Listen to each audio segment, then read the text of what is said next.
A veteran faces the unthinkable. 50 scorpions attack him in the desert, leaving him close to death. With fever, delirium, and the threat of infection, a nurse appears who refuses to give up. It becomes a fight against poison, despair, and fate itself.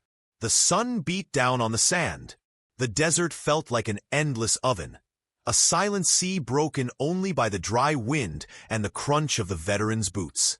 He walked with steady steps, like someone who had learned not to fear the heat or the loneliness. For him, after years of service in war, the desert was no enemy. On the contrary, it had become a place where he could find peace. The war had ended long ago, but in his head the echoes remained. Gunfire, the cries of the wounded, and shouted orders in the chaos. That day seemed ordinary. The veteran was searching for dry herbs he used to ease pain, a remedy taught to him by an old comrade. He often walked out at dawn and returned when the sun was already high. He always planned his route carefully, always carried water and a knife on his belt. Routine gave order to his life, gave meaning to his days. He stopped by a rock, took off his hat, and wiped the sweat from his forehead. He looked at the horizon. No clouds, no birds, only endless sand and stone. Sometimes he thought the desert was like his soul, dry, but still hiding life somewhere deep inside. As he walked, memories of his soldier's life returned. He had survived explosions, ambushes, and endless sleepless nights. He had watched comrades die before his eyes, and yet somehow he remained standing. People said he was tough, lucky, born with 7 lives. But deep down he knew the war had left him with scars no one could see, scars that would never fully heal. That morning, though, he wasn't thinking of war. He only wanted to reach a small canyon where the plants he needed grew. He was tired but calm. The wind carried dust, and the silence was so heavy it felt like it spoke to him. Then, everything changed. Without realizing it, he had stepped onto ground where the rocks hid a swarm of venomous life. What seemed like an ordinary day was about to turn into his fiercest fight. Not against soldiers or enemy armies, but against nature itself. The veteran did not know it yet, but his routine was about to shatter. What was coming would be so brutal that even his worst war memories could not compare. In just minutes, he would be surrounded by small but deadly creatures, able to turn a human body into a battlefield where poison was the weapon. The sun stayed high, and the desert seemed indifferent to what was about to happen. No warning, no sign in the air, only silence, soon to be broken by the sharpest pain he had ever felt. That day, a man who had survived bullets, bombs, and years of service would face an unexpected enemy. 50 scorpions, ready to strike and drag him to the edge of death. The veteran lowered his gaze for a moment, searching for the path between the rocks. Suddenly, something moved under his boot. A faint crunch, almost too soft to hear, broke the desert's silence. Then he saw it, a small shadow slipping between the cracks of the stones. Not one, not 2 dozens. The scorpions began to pour out as if the ground itself had come alive. Small, dark bodies, shining under the sun, raised their curved tails, ready to strike. The veteran barely had time to react. He felt the first sting on his ankle, a sharp burn crawling up his leg. Then another, and another, rising like a wave. He stumbled back, trying to move away, but it was too late. The scorpions climbed his boots, up the edge of his pants, searching for skin to pierce. In seconds, the feeling multiplied. Dozens of needles stabbing into his body, sharp pain tearing a raw cry from his throat. A mix of rage and despair. He tried to shake them off, slapping his legs with his hands, but it was useless. For every scorpion he knocked away, 3 more appeared. The desert, silent only minutes ago, now seemed to laugh at him, indifferent to his suffering. The burning sun mixed with the fire of venom spreading through his veins. The veteran collapsed to his knees. His training echoed in his mind. Don't panic. Control your breathing. But how could he, when 50 tiny creatures were turning his body into a battlefield? The pain was unbearable. Each sting felt like hot iron piercing his skin. And soon his muscles began to tighten, the venom working to lock him in place. He tried to crawl toward open ground, away from the rocks that sheltered his attackers. His hands scraped through the sand, raising clouds of dust, while angry red marks covered his arms. His heart pounded, as if it wanted to break free from his chest. His breath came in short, ragged gasps. Every second dragged on. Through the pain, memories crashed into him. Trenches, explosions, endless nights of war. But this was no battlefield.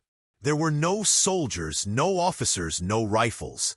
Here he was alone, and his enemy was a swarm of small creatures, striking with deadly precision. Somehow, he managed to rise halfway, staggering. His body was already swollen at the ankles and arms, and his vision blurred. It felt as though thousands of needles were racing through his blood. He wanted to shout for help, but he knew there was no one within miles to hear him. Finally, the scorpions began to scatter, their venom delivered. The veteran collapsed onto the sand, his body marked by dozens of stings. His skin burned like fire, and violent tremors shook him. Every muscle hurt. Every breath was a fight. He knew enough to understand the danger. 50 stings could kill any man. The desert's solitude, once his refuge, was now a deadly trap. He lay there with dry lips, half-closed eyes, his body turned into a battlefield. A veteran soldier, defeated not by bullets or grenades, but by creatures the size of a hand. The venom already flowed through his veins, fever setting in. The fight for survival had only begun, and he knew it. That unseen, unexpected attack had pushed him to the very edge of the abyss. The veteran lay on the sand, gasping like a wounded animal. Every breath was a knife stabbing into his lungs. The venom had already spread, and now the real battle began. Not against the scorpions, but against his own body. The burning in his legs rose like liquid fire. His hands trembled, unable to close into fists. Thick drops of sweat fell, mixing with the sand that clung to his skin. He tried to stand, but his muscles refused to move. It was as if invisible ropes were pulling against him, tying him down. The world began to blur. The horizon rippled like a mirage, and the sky spun in slow, cruel circles.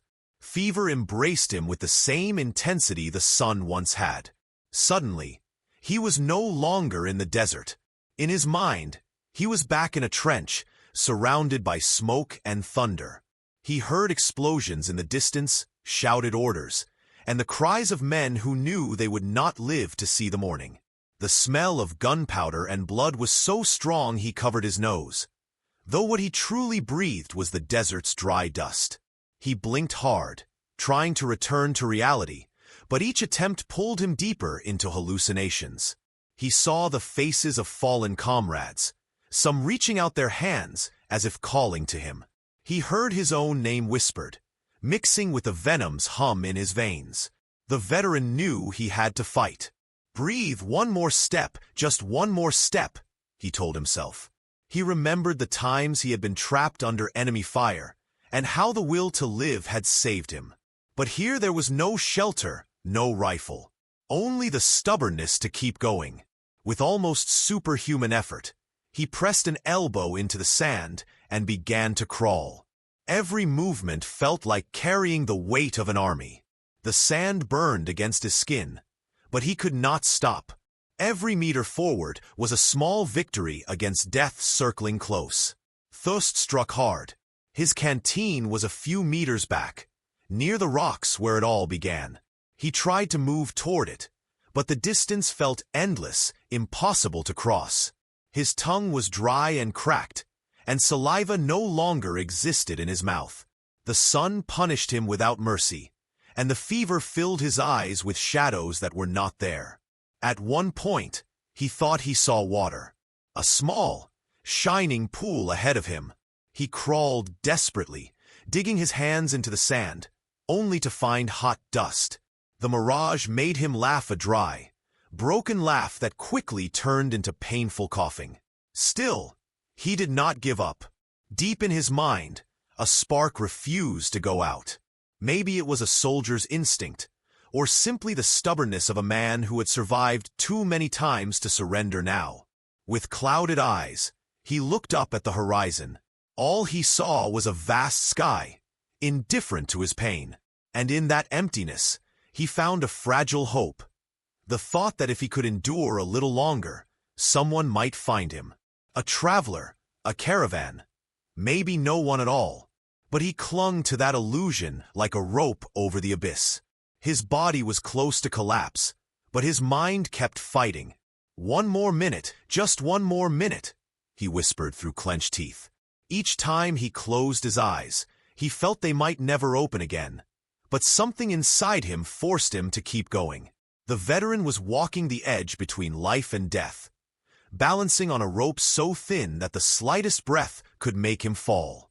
The venom pulled him down, the fever pushed him into delirium, and hope was the single thread holding him up.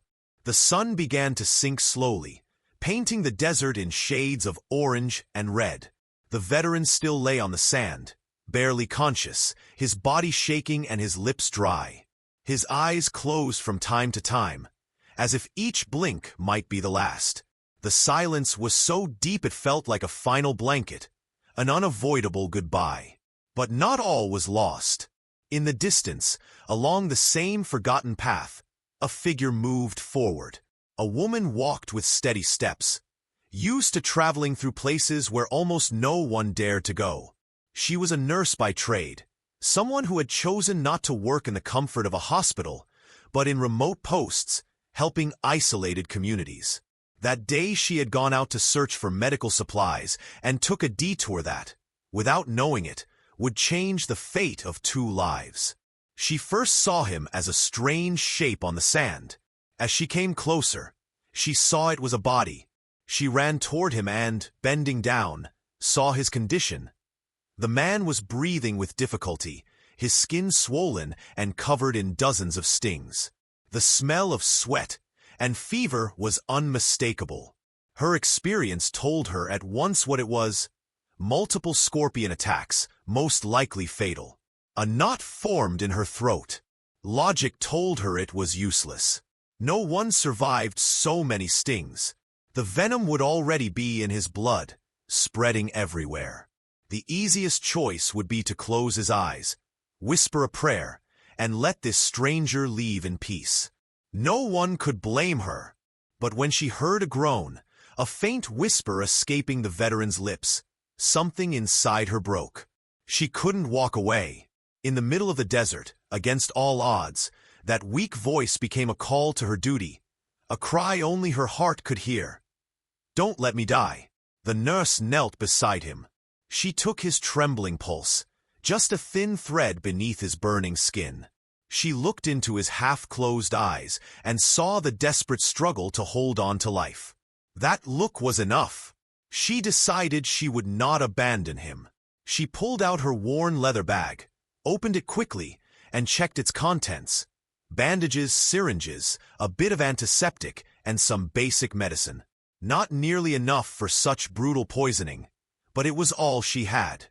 In that moment, her mind was split between reason and compassion. She knew the chances were slim, but she also knew giving up before trying would be like signing the man's death sentence. "Easy," she whispered as she carefully cleaned the first wounds. "You're not going to die today. Not while I'm here." Her voice, firm yet gentle, contrasted with the desert's silent roar. The nurse began to work, washing each sting, applying makeshift cold compresses with the water she carried, and giving small doses of painkillers to bring down the fever. She knew it was not enough to stop the venom, but at least she could buy time, give him a chance. Night was approaching, bringing with it the desert's cold. She knew she had to keep him alive until he could be moved, but carrying him in that state would be dangerous. She looked at the veteran, who barely reacted, and felt a mix of fear and determination. His life was now in her hands, and she would not let it slip away. As she worked, she thought of the strangeness of fate. What were the chances she would pass by that exact place, on that exact day? Maybe it was chance, maybe providence. It didn't matter. All she knew was that this man, who seemed hardened by war, still had a spark of life, and she would fight against everything to protect it. The veteran opened his eyes for a moment. He saw a blurred face, a shadow leaning over him. He didn't understand who she was, but he heard the words, "I'm with you." And for the first time since the attack, he felt he was not alone. The nurse knew she was alone in the middle of nowhere. The desert offered nothing but silence, and in her bag she carried only the essentials. A few clean bandages, 2 syringes, a small vial of painkillers, limited water, and a little antiseptic alcohol. That was all she had to face the venom of 50 scorpions. She looked at the veteran, lying on the sand, his skin red and swollen from the stings. His pulse was weak, and every so often his body shook with painful spasms. The man mumbled incoherent words, trapped between fever and delirium. In any hospital, they would have said there was nothing to do. But here, with no one else around, the responsibility fell on her alone. She took a deep breath and began. The first step was to control the external wounds. With quick, steady hands, she cleaned each mark, pressing gently to try to drain what little venom might still remain near the surface. The veteran groaned, low and rough, but he didn't move much. He was too weak to resist. Next, she took the bandages. She wrapped his ankles, arms, and sides, not to stop bleeding, but to protect the open wounds from the desert's dirt. The desert did not forgive. An infection could be just as deadly as the venom itself. She pulled out one of her syringes and measured a small, precise dose of painkiller. She injected it carefully into his arm. It wasn't enough to erase the pain, but it calmed him a little, gave him a moment to breathe. Then, with the alcohol, she cleaned the sweat from his forehead and placed a damp cloth as a makeshift compress. The hours passed slowly. The sun disappeared beyond the horizon, and the desert's cold wrapped around them. The nurse lit a small fire with dry branches she had carried on her travels. She sat by the veteran, checking his pulse every few minutes, watching his breathing falter as if it might stop at any second. Exhaustion pressed on her, but she could not give in. Each time her eyes tried to close, she looked at his face, worn, marked by a hard life, but still clinging to existence. It was as if his heart refused to stop beating. She could not be less stubborn than him. In the middle of the night, the veteran began to convulse. The nurse held him with all her strength, stopping him from hitting the ground. She spoke into his ear, firm yet gentle. "Breathe, don't leave, listen to my voice." And though he was lost in delirium, his lips moved faintly, as if trying to respond. The struggle felt endless. Every choice was a risk. Giving more medicine could overwhelm his fragile body, but not giving it left him in unbearable pain. Covering him too much could overheat his fever, but leaving him uncovered exposed him to the desert's freezing air.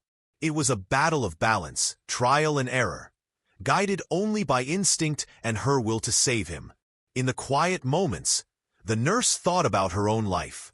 She remembered the hospital halls far away, where tired doctors signed death certificates with cold detachment. She had left that world because she couldn't stand indifference, because she believed every life deserved a chance, no matter how hard the fight. And now here she was in the desert, living out that conviction against a case anyone else would have abandoned. Dawn came slowly, painting the sky in violet and gold. The nurse, her eyes red from staying awake, was still by the veteran's side. His breathing was uneven, but still there. His pulse was weak, but it existed.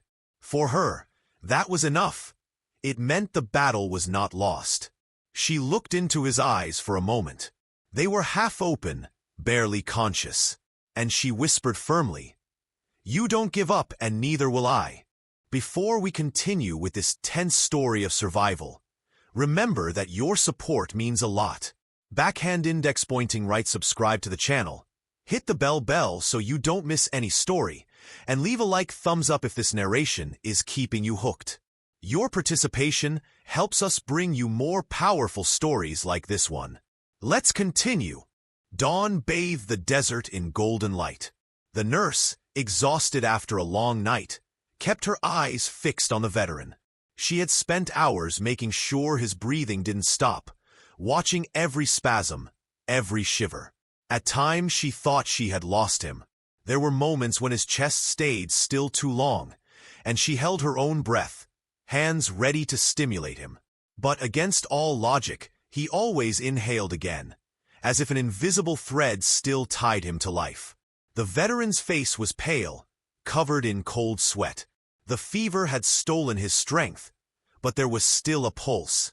Weak, irregular, but stubborn. She knew it was not common to survive so many stings. Even with advanced medical care, most would not have made it. What she was witnessing was a mix of resistance and a miracle beyond any nursing manual. As the sun warmed the sand, the veteran began to react. First, faint movements in his hands, fingers trembling as if reaching for something unseen. Then a broken murmur between rough breaths. The nurse leaned closer, bringing her ear to his lips, and heard a single lost word. "Water." She smiled with relief. It was a sign he was still fighting. Carefully, she lifted her canteen and let drops fall onto his dry lips. He drank only a sip, but it was enough to bring a spark back to his eyes. The hours that followed were a dance between life and death. The venom had done its damage. His skin was still swollen, his muscles contracted without warning, and the fever rose and fell like an unrelenting tide. But something had changed. Each time he seemed to sink, he found the strength to return. The nurse held him, wiped his forehead, gave him small doses of medicine, and prayed silently, though she had never been a woman of faith. "Hold on," she repeated again and again, as if her words were an anchor keeping him in this world. And the veteran, even lost in delirium, seemed to hear her. By late afternoon, as the sun began to fade, the unexpected happened. The veteran, who until then had barely moved, suddenly opened his eyes wide. He looked around with the confusion of someone returning from a dream too deep. His breathing quickened, his lips moved, and at last he spoke clearly. "Where am I?"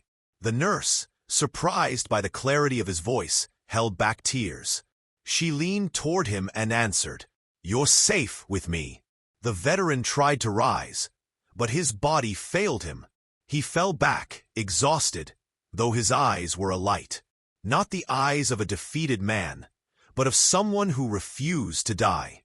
His dark gaze burned with the same spark she had once seen in wounded soldiers who clung to life when all seemed lost. Through the night, the fever struck again. The veteran raved, speaking of past battles, forgotten names, broken promises. Yet between visions, he whispered the same plea. "Don't leave me." And she, tireless, always replied, "I'm here. I won't leave you." The desert stood as a silent witness to their struggle.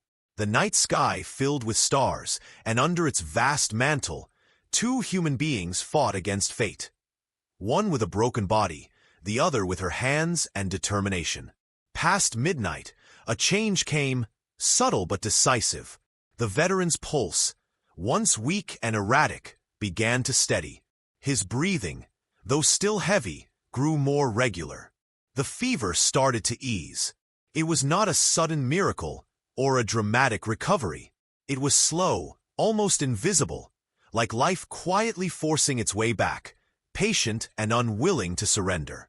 The nurse noticed at once. She took his wrist and felt the stronger beat. She watched him sleep without convulsions, his face less tense. And for the first time since finding him, her own shoulders relaxed. A small, tired smile appeared on her lips. "You're doing it," she whispered. At sunrise, the veteran opened his eyes again. This time there was no full confusion, no wild delirium. He looked at the nurse, and, though his voice was barely a thread, he spoke clearly. "Thank you." One word, but heavy with the weight of his struggle. The nurse nodded, without replying. There was no need. Both of them knew what it meant. Against all odds, against logic and venom, he had endured. His body had chosen to return from the grave. The sun returned with a new day, lighting the dunes with a golden glow that contrasted with the scene beside a small, burnt-out fire. The veteran opened his eyes slowly, as if each blink took enormous effort. The nurse watched him in silence, her face marked by exhaustion, but also lit with relief. Against all odds, the man was alive.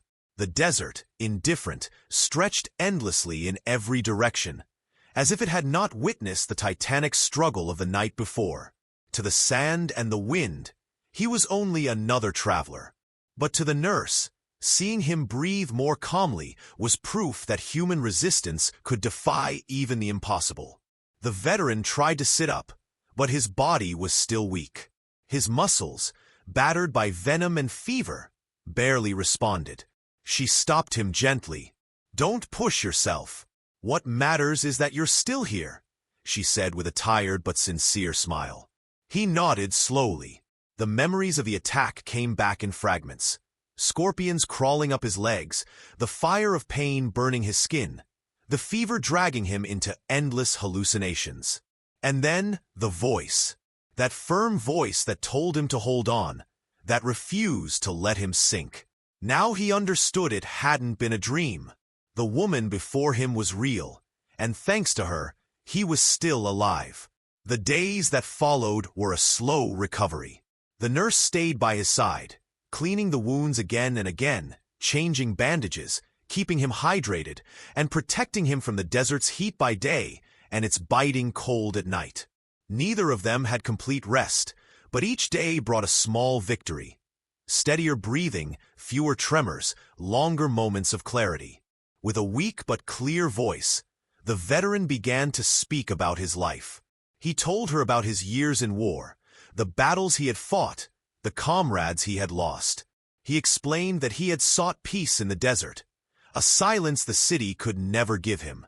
She listened without interrupting, understanding that his words were not just memories, but invisible scars carried deep in his soul. "I've seen so many die," he murmured one night as the fire crackled. "I thought I would be next, that it would end here, with venom devouring me. But you didn't let me go." The nurse looked at him steadily and answered calmly. "I couldn't. Sometimes the only thing we can do is refuse to give up for someone else." They both fell silent. It was a truth that needed no decoration. When he finally stood, the veteran felt as if every muscle had turned to stone. His ankles still ached, and the stings had left red marks and scars that might take months to fade, if they ever did. Each time he looked at his bandaged arms, he remembered how close he had come to death. But he also remembered that he was standing, and that he had not done it alone. The desert, once a refuge of calm, had become a reminder of fragility. It could be a place of peace, yes, but it could also turn into a deadly trap in the blink of an eye. The veteran no longer saw it with innocence. He now saw it for what it was, a place that tested humans as harshly as war itself. The nurse, too, carried new scars. Not visible ones, but memories. She had spent nights fighting the impossible, doubting herself, questioning every decision. And yet she had succeeded. She did not see herself as a hero, only as someone who had done what had to be done, not abandon him. When the time came to part, neither spoke it aloud, but they knew their paths had been marked forever by this encounter. The veteran would never forget the voice that held him back from the grave, and the nurse would never forget the stubborn eyes of a man who refused to die, even when everything was lost. Before leaving, he gripped her hand with trembling strength. "I don't know if it was a miracle or just stubbornness, but thanks to you, I'm still here." She squeezed his hand and replied, "It doesn't matter what it was. What matters is that you're alive." The desert surrounded them with its vast silence. Life, fragile yet fierce, had triumphed once again. The scars on the veteran's skin would forever remind him of the day death came so close. But inside, something greater remained. The certainty that even in the middle of nowhere, hope can still find a way. If this story touched your heart, tell us in the comments which part moved you the most.